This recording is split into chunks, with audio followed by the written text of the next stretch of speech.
Highlights ఏంటి అంటే so ఆయన అంటే ఒక సీన్కి మనం చెప్పలేము but every scene is good every scene is చాలా బాగుంది సో మనకి ఆబ్వియస్లీ తెలిసిందే ఉపేంద్ర గారి కామెడీ ఎలా ఉంటుంది సో కామెడీ కానీ పంచ్ టైమింగ్ కానీ కామెడీ టైమింగ్ ఎలా అనిపించింది చాలా నాకైతే నచ్చింది సో ఆయన ఇంకా డిఫరెంట్గా ట్రై చేశారు యాక్టింగ్ అంటే నార్మల్ మూవీస్లా కాకుండా ఇంకా డిఫరెంట్గా ట్రై చేశారు అది ఇంకా ఉపేంద్ర మూవీ చూసినట్టు అనిపించింది అంటే రా ఉపేంద్ర మూవీ ఆ టైంలో ఇష్యూస్ తీసుకున్నారు 2024లో ఇష్యూస్ ఉన్నాయండి దీంట్లో బట్ ఆ క్రాంకీనెస్ అలాగే ఉంటుంది ఆ క్రేజీనెస్ అలాగే ఉంటుంది ఆ జంప్ కట్స్ అవన్నీ అట్లాగే ఉంటాయి కానీ 2024లో మన లైఫ్ స్టైల్ అలాగే బయట జరుగుతున్న పాలిటిక్స్ దాన్ని ఇంక్లూడ్ చేశారు దాంట్లో ప్రతి సినిమాలో మనకి ఉపేంద్ర గారు ప్రతి లైఫ్కి అంటే కనెక్ట్ అయ్యే విధంగా డైలాగ్స్ రాస్తారు కదా మీకు అలా కనెక్ట్ అయిన డైలాగ్స్ ఏమైనా ఉన్నాయి డెఫినెట్లీ మన రియల్ లైఫ్కి అయితే కనెక్ట్ చేసుకోవచ్చు ఎవ్రీ అంటే నరేష్ గారిని ఎప్పుడు చూడండి అంటే ఎప్పుడు నరేష్ గారి నుంచి కామెడీ ఎక్స్పెక్ట్ చేస్తాం కానీ ఈ సినిమా మాత్రం సెంటిమెంట్ ఏడిపించేశారు ఎమోషనల్ క్లైమాక్స్ ఎమోషనల్ బాగుంది బ్యాక్గ్రౌండ్ మ్యూజిక్ కానీ సాంగ్స్ కానీ ప్రొడక్షన్ వాల్స్ బాగా అనిపించింది నాకు సినిమా ఒక కొత్తగా చూపించారు డైరెక్షన్ అయితే వేరే లెవెల్ అనుకోవచ్చు ఎందుకంటే అల్ల నరేష్ గారి నుంచి ఎప్పుడైతే మనం ఎక్స్పెక్ట్ చేసేలాగా చూపించాడు క్రేజీ అసలు డైరెక్షన్ ఇట్లా సాంగ్స్ కానీ అసలు హీరో హీరోయిన్ కాంబినేషన్ నిజంగా ఆమె యాక్టింగ్ కూడా చూస్తుంటే అలా చూస్తూ ఉండిపోవాలనిపిస్తుంది వాళ్ళిద్దరి మధ్యలో లవ్ ట్రాక్ కానీ ఎమోషనల్ సీన్స్ కానీ ఎవ్రీథింగ్ ఈజ్ పర్ఫెక్ట్ బాగా కనెక్ట్ అయిపోయింది సినిమాకి చాలా మంది అంత మాస్ సెట్ అవ్వలేదు అంటున్నారు మరి మీకు ఎలా లేదు బ్రో అసలు ఊర మాస్ నిజంగా నాకు తెలిసి అల్లరి నరేష్ ఎప్పుడు చూడలే ఆ లుక్ లో అయితే ఎప్పుడు చూడలేదు అది చూస్తుంటే కూడా నిజంగా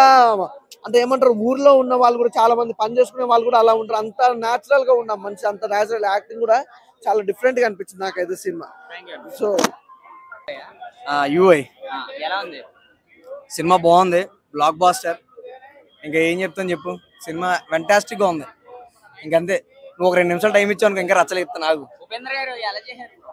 ఉపేంద్ర గారు ఊపేశారు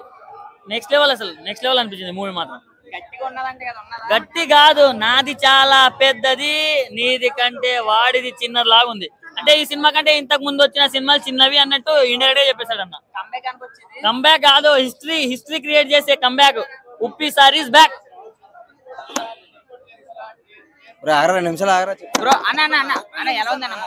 మూవీ అయితే చాలా డిఫరెంట్ గా అనిపించింది అన్న యూఏ అంటే యూఏ టైటిల్ ఎందుకు పెట్టారంటే యూనివర్స్ స్టార్ అని పెట్టుకోవచ్చు మనం బట్ ఇలా కాదు ఈ సినిమాలో ఉపేంద్ర గారు రైటింగ్ కావచ్చు డైరెక్షన్ కావచ్చు చాలా డిఫరెంట్ గా అనిపించింది నాకైతే అంటే కొంతమంది అర్థం కాలేదన్నారు వాళ్ళు మంచోళ్ళు కాబట్టి అర్థం కాదు నేను మూర్ఖుని కాబట్టి నాకు అర్థమైంది సినిమా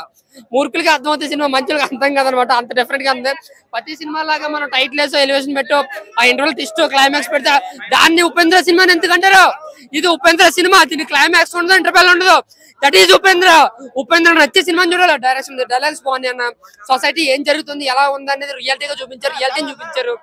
సినిమాని అయితే ఒక రియాలిటీని చూపించారండి సినిమా అయితే ఉపేంద్ర స్టైల్లో చాలా డిఫరెంట్ గా ఉంది స్క్రీన్ ప్లే కావచ్చు ఫస్ట్ హాఫ్ లో ఆ యాక్షన్ సీక్వెన్స్ కావచ్చు విజువల్ ఎఫెక్ట్స్ కావచ్చు టోటల్ గా ఒక డిఫరెంట్ ఉపేంద్ర చూసా 20 ఏళ్ల ముందు 20 ఏళ్ళ తర్వాత చాలా డిఫరెంట్ గా అనిపించింది so overall US cinema block buster movie చాలా అంటే చాలా బాగా అనిపించింది సూపర్ మూవీ థ్యాంక్ యూ అన్న ఈ వారం రిలీజ్ అయిన సినిమాలో ఫస్ట్ నేను చూసింది ముఫాసా సినిమా విషయానికి వెళ్ళిపోతే మాత్రం ఇది ఒక మంచి ఎంటర్టైన్మెంట్ అనుకోవచ్చు అంటే మన మహేష్ బాబు గారు వాయిస్ చెప్పడం వల్ల ఏమో తెలియదు యావత్ ఇండియాలో అతి ఎక్కువ టికెట్స్ ఏదైనా బుకింగ్ అవుతే మాత్రం అది ఓన్లీ మన తెలుగు 2 రాష్ట్రాలే అది ఎవరి క్రేజ్ మన బాబు క్రేజ్ ఇంక చూసుకుంటే మరి అందులో ఉన్న కథ ఎక్సలెంట్ ఉంది అందులో ఉన్న ఒక్కొక్క డైలాగ్ సెంటిమెంట్ డైలాగ్ అయితే అదిరిపోయినాయి మెయిన్ అయితే సాంగ్స్ అవ్వచ్చు ఎమోషన్ అవ్వచ్చు కానీ ఆటోమేటిక్ గా అదే ఏదైనా సరే అమ్మాయిలే కాదు ఆ జంతువులు కూడా ప్రేమ కోసం విడిపోతాయని మరొకసారి అయితే చూపించారు ఈ సినిమాలో మరి ఈ సినిమా అయితే చాలా బాగుంది ఇంకా నెక్స్ట్ వచ్చేటప్పుడు మాత్రం బచ్చిన మల్లి అల్లరి నరేష్ గారు అయితే ఈ సినిమా అయితే ఒక మాస్ మసాలా అయితే మనకైతే అందించారు ఈ సినిమా విషయానికి వెళ్ళిపోతే ఆయన అంటే ఒక ముందు ఆయన అంటే ప్రతి ఊర్లోని మీ ఊర్లోనే నా ఊర్లోనే నా పక్కన మీ పక్కన ఎవరైతే ఉంటారో ఒక వ్యక్తి కథను తీసుకుని మల్లి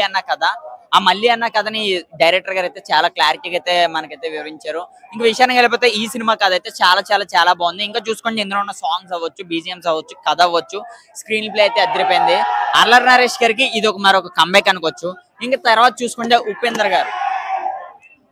గారు యుఐ ఈ సినిమా ఆయన సినిమా పేరుకే ఒక టైటిల్ కూడా ఉండదు కదా అటువంటిది యుఐ తో మన ముందుకైతే వచ్చేసారు మీది పెద్దది నాది పెద్దదే, మీది చిన్నది నాది చిన్నది అని ఒక డైలాగ్ తో అయితే యూత్ అందరినీ మరొకసారి అయితే అల్లరించారు. ఆయన అయితే మరొకసారి కంబ్యాక్ అంటున్నారు యూత్ అందరూ. మరి నాకైతే యూఐ అయితే చాలా చాలా చాలా బాగా నచ్చింది. అందులో స్క్రీన్ ప్లే వచ్చి ఇంకా తన స్క్రీన్ ప్లే అయితే ఉపేంద్రతోనే షేక్ చేపించారు. మరి యూఐ అయితే ఈసారి అయితే ఓనికించేశారు. ఇంక తర్వాత వెళ్ళిపోతే విడుదల 2 పార్ట్ 2 విడుదల. విజయ్ సేతుపతి గారు యాక్షన్, ఎమోషన్, ఒక ఫీల్ అవన్నీ చూస్తుంటే నాకే లేచిపోయినాయి ఎక్కడికక్కడ. అంత బాగున్నది. ఆయన ఫైట్ సీన్స్ అవ్వచ్చు, నేనైతే ఇంటర్వెల్ లో ఫైట్ సీన్ అయితే ఉన్నది, అదైతే అదిరిపోయింది. నాకు తెలిసి విజయ్ సేతుపతి గారికి బెస్ట్ హిట్ అవ్వచ్చు. అలా ఎగురుతుంటే లాస్ట్ క్లైమాక్స్ అవ్వచ్చు, లాస్ట్ ఒక ట్విస్ట్ అయితే ఉన్నది, అదైతే చాలా చాలా చాలా బాగుంది. మరి మీరు కూడా ఈ వారం ఏ సినిమాకి వెళ్తారో కింద కామెంట్ చేయండి.